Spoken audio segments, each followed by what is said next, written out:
Da novembre un nuovo nato in Casa Friuli TV, Medi in Carnia. Da una parte notizie, servizi, trasmissioni dedicate alla Carnia, dall'altra un portale web con un e-commerce e un negozio online dove saranno esposti solo prodotti made in Carnia. Per saperne di più, contatta i nostri riferimenti in sovraimpressione. Made in Carnia, un progetto, un e-shop, una garanzia.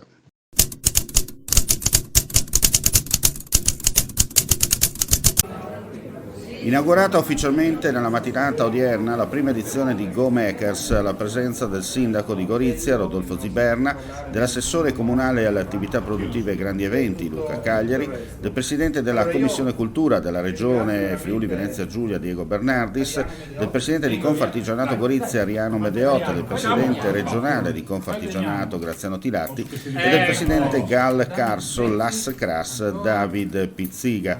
Si apre comunque domani, sabato 9 dicembre, l'ultima intensa giornata per Go Makers, l'iniziativa che riunisce artigiani e produttori del Carso goriziano e triestino a Palazzo Strassoldo in piazza Sant'Antonio Gorizia al Grand Hotel Entourage. Dalle 11 alle 19, con ingresso gratuito, si potranno scoprire i prodotti degli agricoltori, degli artigiani espositori e si potranno assaporare i cicchetti preparati da Chiara Canzonieri, accompagnati da una selezione di vini scelti dalle diverse case vinicole dell'area transfrontaliera di Gorizia e del Carso.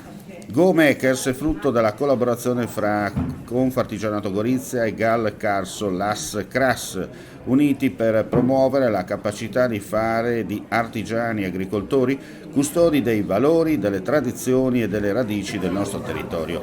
Da segnalare il sostegno e la partecipazione di un ampio numero di enti e realtà locali: il CATA, Artigianato FVG, Io Sono Friuli Venezia Giulia, Comune di Gorizia, Go 2025 Nova Gorizia Gorizia, Unidoc FVG, Let's Go Go, Slow Food Condotta di Gorizia.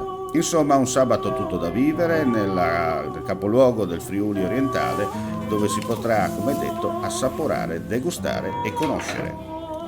Il tutto a chilometro zero. Da novembre un nuovo nato in Casa Friuli TV, Medi in Carnia.